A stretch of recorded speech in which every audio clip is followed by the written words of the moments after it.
തികച്ചു നാം ഒരുങ്ങി നിൽക്കാം. പ്രിയൻ വരവതിൻ താമസമേറെയില്ല. വിശുദ്ധിയെ തികച്ചു നാം ഒരുങ്ങി നിൽക്കാം. പ്രിയൻ വരവതിൻ താമസമേറെയില്ല.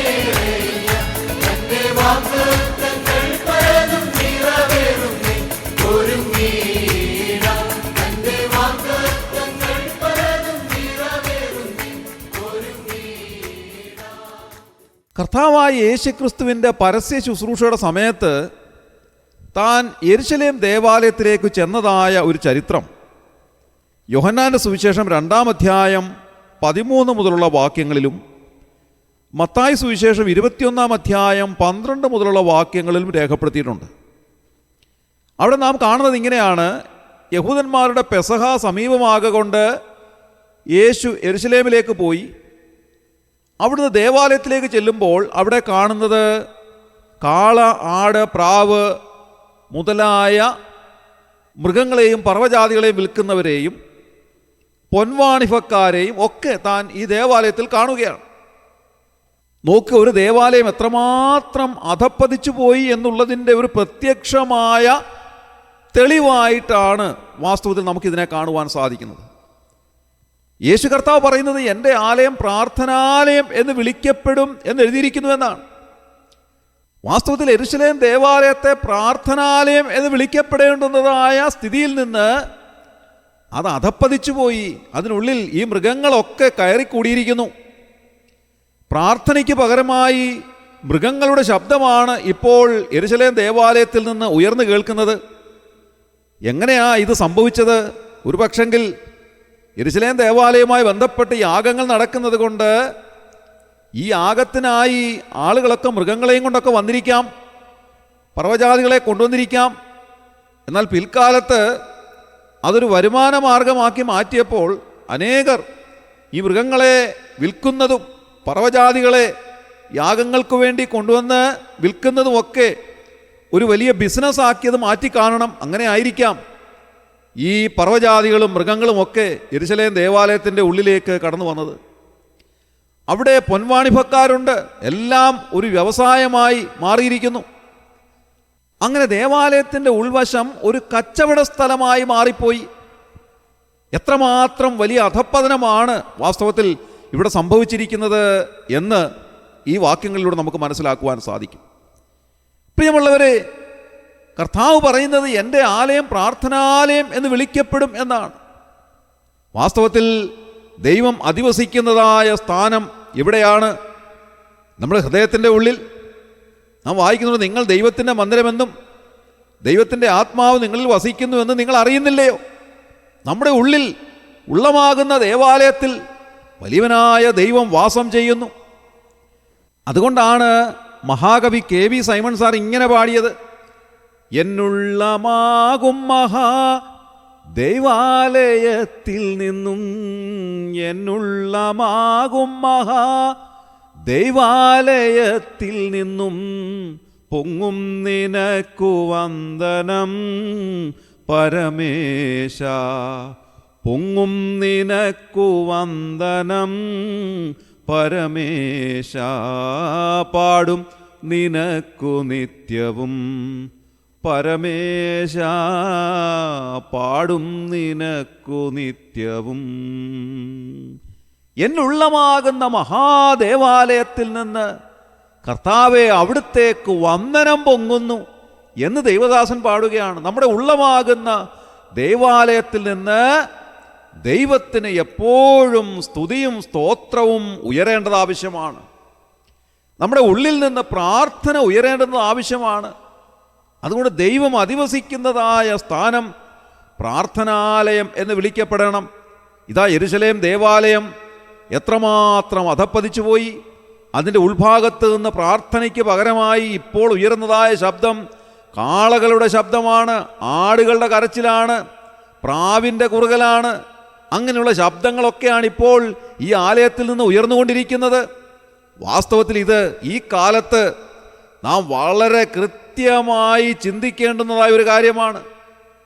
അനേക ദൈവമക്കളുടെ ഹൃദയമാകുന്ന ആലയത്തിൽ നിന്ന് ദൈവത്തിന് സ്തുതിയും സ്തോത്രവും ഉയരേണ്ടുന്നതിന് പകരമായി യെരൂശലേം ദേവാലയത്തിൽ നിന്ന് ഉയർന്നതുപോലെ മൃഗങ്ങളുടെ ശബ്ദം ഉയരുന്നു, പർവ്വജാതികളുടെ ശബ്ദം ഉയരുന്നു, പൊൻവാണിഭക്കാരുടെ കച്ചവടത്തിൻ്റെ ശബ്ദം ഉയരുന്നു.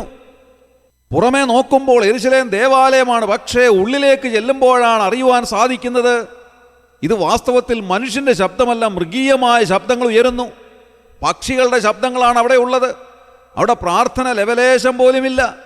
അവിടെ കച്ചവടമാണ് നടക്കുന്നത്. ഇന്ന് വാസ്തവത്തിൽ അനേക വിശ്വാസികളെ നാം കാണുമ്പോൾ പുറമേ നോക്കുമ്പോൾ വിശ്വാസികളാണെന്ന് തോന്നും, പക്ഷേ അടുത്തേക്ക് ചെല്ലുമ്പോഴാണ് മനസ്സിലാക്കാൻ സാധിക്കുന്നത് പ്രാർത്ഥനയുടെ ശബ്ദം ഉയരാത്ത, കേവലം ബാഹ്യമായ ഒരു പേര് മാത്രം വഹിക്കുന്ന വ്യക്തികളായി മാറിപ്പോയിരിക്കുന്നു. അവരുടെ ശബ്ദവും അവരുടെ രീതികളും അവരുടെ കാര്യങ്ങളും എല്ലാം വ്യത്യസ്തമാണ്. പ്രാർത്ഥനയ്ക്ക് പകരം അവിടെ നിന്ന് ഉയരുന്നത് മറ്റു പലതുമാണ് എന്നുള്ളത് അടുത്തറിയുമ്പോഴാണ് മനസ്സിലാക്കുവാൻ സാധിക്കുക. യേശു കർത്താവ് എന്താണ് ചെയ്തത്? കയറുകൊണ്ട് ഒരു ചമ്മട്ടി ഉണ്ടാക്കി ഈ മൃഗങ്ങളെല്ലാം അതിൽ നിന്ന് അടിച്ചു പുറത്താക്കി. പൊൻവാണിഭക്കാരുടെ മേശയെല്ലാം മറിച്ചിട്ട് കളഞ്ഞു. അവരെ അവിടെ നിന്ന് ഓടിച്ചു വിട്ടു.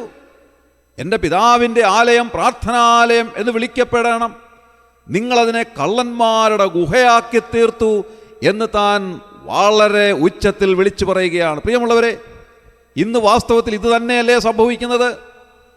പ്രാർത്ഥന ഉയരേണ്ടുന്നതായ സ്ഥാനമെല്ലാം കള്ളന്മാരുടെ ഗുഹകളായി മാറിപ്പോയിരിക്കുന്നു. പ്രാർത്ഥന ലെവലേശമില്ല, പേരിന് മാത്രമുള്ള പ്രാർത്ഥനയുള്ളൂ. അത് മറ്റുള്ളവരെ കാണിക്കുന്നതിന് വേണ്ടിയുള്ള പ്രാർത്ഥന മാത്രം. പക്ഷേ ഉള്ളിൽ നിന്ന് ഉയരുന്നത് എന്താണ്? കച്ചവടത്തിൻ്റെ ശബ്ദം, മൃഗങ്ങളുടെ ശബ്ദം. അങ്ങനെ അധപ്പതിച്ചു പോയിരിക്കുന്ന ഈ ആലയങ്ങളെ കണ്ടുകൊണ്ട് കർത്താവ് പറയുകയാണ്, എൻ്റെ ആലയം പ്രാർത്ഥനാലയം എന്ന് വിളിക്കപ്പെടും, എന്നാൽ നിങ്ങളതിനെ കള്ളന്മാരുടെ ഗുഹയാക്കി തീർത്തിരിക്കുന്നു. ഇന്ന് രാവിലെ നമ്മുടെ ഉള്ളമാകുന്ന ആലയത്തിലേക്ക് ഒന്ന് നോക്കുവാൻ നമുക്ക് ഈ ഒരു അവസരം വിനിയോഗിക്കാം. എൻ്റെ ഉള്ളമാകുന്ന ആലയത്തിൽ നിന്ന് വലിയവനായ ദൈവത്തിന് പ്രാർത്ഥന ഉയരുന്നുവോ? ദൈവത്തിന് സ്തുതിയും സ്തോത്രവും അർപ്പിക്കുവാൻ എനിക്ക് സാധിക്കുന്നുവോ? ഞാൻ യഥാർത്ഥമായി ദൈവത്തെ ആരാധിക്കുന്ന വ്യക്തിയാണോ? അതോ യെരൂശലേം ദേവാലയത്തിൻ്റെ ഉൾഭാഗത്ത് ഈ മൃഗങ്ങളും പക്ഷികളും പർവ്വജാതികളും ഒക്കെ കയറി മലീമസമാക്കിയതുപോലെ എൻ്റെ ഉള്ളിൽ ദൈവത്തെ ആരാധിക്കുന്നതിന് പകരമായി മറ്റെന്തെങ്കിലും സ്ഥാനം പിടിച്ചിരിക്കുന്നുവോ എന്നുള്ളത് ഞാൻ തന്നെ ചിന്തിക്കേണ്ടുന്നത് ആവശ്യമാണ്. നാം ഓരോരുത്തരും ചിന്തിക്കേണ്ടത് ആവശ്യമാണ്. അങ്ങനെ വലിയവനായ ദൈവത്തെ യഥാർത്ഥമായിട്ട് ആരാധിക്കുന്ന ഭക്തിയുടെ അനുഭവത്തിലേക്ക് വരുവാൻ നമുക്കിടയായിത്തീരണം. നമ്മുടെ ഹൃദയമാകുന്ന ആലയം ദൈവത്തിന് അധിവാസത്തിന് യോഗ്യമായി തീരണം. അവിടെയുള്ള മലീമസമായ കാര്യങ്ങളെല്ലാം പുറത്താക്കി ദൈവം അധിവസിക്കുന്നതിന് വേണ്ടി അതിനെ ശുദ്ധീകരിച്ച് ദൈവ സാന്നിധ്യത്തിൽ കഴിയുന്ന അനുഗ്രഹിക്കപ്പെട്ട ആലയങ്ങളാക്കി അതിനെ മാറ്റിയെടുക്കേണ്ടുന്നതായ ആവശ്യമുണ്ട്. ഇന്ന് രാവിലെ ആ ഒരു വലിയ ചിന്തയിലേക്ക് മടങ്ങി വരുവാൻ കർത്താവ് നമ്മെ ഓരോരുത്തരെയും സഹായിക്കട്ടെ എന്ന് ഞാൻ പ്രാർത്ഥിക്കുകയാണ്. യെരൂശലേം ദേവാലയമെല്ലാം ശുദ്ധീകരിച്ചു കഴിഞ്ഞപ്പോൾ യേശു കർത്താവ് എന്താണ് ചെയ്തത്? അവിടുന്ന് ആലയത്തിൻ്റെ ഉള്ളിൽ ഇരുന്നു എന്നാണ് നാം വായിക്കുന്നത്. അവിടുന്ന് ആലയത്തിൻ്റെ ഉള്ളിൽ ഇരുന്നപ്പോൾ അതുവരെയും ആ ആലയത്തിലേക്ക് പ്രവേശനം കിട്ടാതെ ഇരുന്ന ഒരു കൂട്ടരുണ്ടായിരുന്നു. അതാരാണ്? കുരുടന്മാരും മുടന്തന്മാരും മറ്റു രോഗികളുമൊക്കെയാണ്. അവരെല്ലാം കർത്താവിൻ്റെ അരികിലേക്ക് ചെല്ലുകയാണ്. അവിടുന്ന് അവരെ സൗഖ്യമാക്കി. ഒരു വലിയ സൗഖ്യമാക്കുന്ന ശുശ്രൂഷ, ഇതുവരെ നടന്നിട്ടില്ലാത്ത ഒരു വലിയ അത്ഭുതകരമായ സൗഖ്യത്തിൻ്റെ ശുശ്രൂഷ ആ ആലയത്തിൻ്റെ ഉള്ളിൽ നടക്കുകയാണ്. നമ്മുടെ ഹൃദയമാകുന്ന ആലയം ശുദ്ധീകരിച്ചു കഴിയുമ്പോൾ അതിൻ്റെ ഉള്ളിൽ അധിവാസം ചെയ്യുന്ന വലിയവനായ ദൈവത്തിൻ്റെ സാന്നിധ്യത്താൽ അനേകർക്ക് ആശ്വാസത്തിനും അനേകർക്ക് സൗഖ്യത്തിനുമായി അത് മാറ്റപ്പെടുന്നു എന്നുള്ളത് ഈ ഭാഗം നമ്മെ അറിയിക്കുന്നതായ ഒരു സത്യമാണ്. ഇന്ന് രാവിലെ നമ്മുടെ ഹൃദയത്തെ ആ നിലയിൽ മാറ്റിയെടുക്കുവാൻ കർത്താവ് നമ്മെ സഹായിക്കട്ടെ. നമ്മുടെ അടുക്കലേക്ക് വരുന്ന അനേകർക്ക് ആശ്വാസമായി നാം തീരുവാൻ കർത്താവ് നമ്മെ ഉപയോഗിക്കട്ടെ. നാം മുഖാന്തരം അനേകർക്ക് സൗഖ്യം ലഭിക്കുവാൻ ഇടയാകട്ടെ. വലിയവനായ ദൈവത്തെ കാണുവാൻ നാം ഓരോരുത്തരും മുഖാന്തരമായി തീരട്ടെ എന്ന് ഞാൻ പ്രാർത്ഥിക്കുകയാണ്. അങ്ങനെ ദൈവനാമം നമ്മിലൂടെ മഹത്വപ്പെടുവാനിടയാകട്ടെ. നമ്മുടെ കണ്ണുകളെ അടയ്ക്കാം, പ്രാർത്ഥിക്കാം. ക്രിസ്തുയേശുവിലൂടെ അതിവാത്സല്യമായി ഞങ്ങളെ സ്നേഹിക്കുന്ന സ്വർഗീയ പിതാവാം നല്ല ദൈവമേ, അനുഗ്രഹകരമായ ഈ പ്രഭാതത്തിനായി ഞങ്ങൾ നന്ദിയോടെ സ്തോത്രം ചെയ്യുന്നു. കർത്താവ്, ഇന്ന് രാവിലെ ഉണരുവാൻ ഞങ്ങളെ സഹായിച്ചതിനായി സ്തോത്രം. കഴിഞ്ഞ രാത്രി ഞങ്ങളെ ഭദ്രമായി പരിപാലിച്ചതിനായി ഞങ്ങൾ നന്ദിയോടെ സ്തുതിക്കുന്നു. ഇന്നത്തെ ദിവസം കർത്താവെ, ഞങ്ങൾ അനേകർക്ക് ആശ്വാസത്തിന് മുഖാന്തരമായി തീരുവാൻ ഞങ്ങളെ അവിടുന്ന് ഉപയോഗിക്കണമെന്ന് പ്രാർത്ഥിക്കുന്നു. ഞങ്ങൾ ചിന്തിച്ചതുപോലെ പലപ്പോഴും പ്രാർത്ഥന ഉയരേണ്ടുന്നതിന് പകരമായി കർത്താവെ, ഞങ്ങളിൽ നിന്ന് ഉയരുന്നതായ ശബ്ദം മൃഗീയമായ ശബ്ദങ്ങളും കച്ചവടത്തിൻ്റെ ശബ്ദങ്ങളുമായി പോകുന്നു എന്നുള്ളത് ഇന്ന് രാവിലെ ചിന്തിക്കുവാൻ ഞങ്ങളെ അനുവദിച്ചതിനായി സ്തോത്രം ചെയ്യുന്നു. ഞങ്ങളെപ്പറ്റി ശോധന ചെയ്തുകൊണ്ട് കർത്താവെ, ഞങ്ങളിലുള്ളതായ കുറവുകളും ബലഹീനതകളും കണ്ടെത്തി അതിനെ പരിഹരിച്ച് അവിടുത്തെ അധിവാസത്തിന് വേണ്ടി ഞങ്ങളുടെ ഹൃദയത്തെ ഒരുക്കുവാൻ ഞങ്ങളെ സഹായിക്കണമെന്ന് പ്രാർത്ഥിക്കുന്നു. ഈ ശുശ്രൂഷയെ സംബന്ധിച്ച് എല്ലാവരെയും അവിടുന്ന് അനുഗ്രഹിക്കണമേ കർത്താവെ. ഇന്നത്തെ ദിവസം ജീവിക്കുവാൻ ആവശ്യമായ ദൈവകൃപ ധാരാളമായി നൽകി ഞങ്ങളെ ഓരോരുത്തരെയും സഹായിച്ചാട്ടെ. ഞങ്ങളുടെ പ്രാർത്ഥന കേട്ടതിനായ സ്തോത്രം. ഞങ്ങളുടെ കർത്താവിന്റെ രക്ഷിതാവുമായ യേശു ക്രിസ്തുവിൻ്റെ ധന്യമായ നാമത്തിൽ തന്നെ ആമേൻ.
ോടും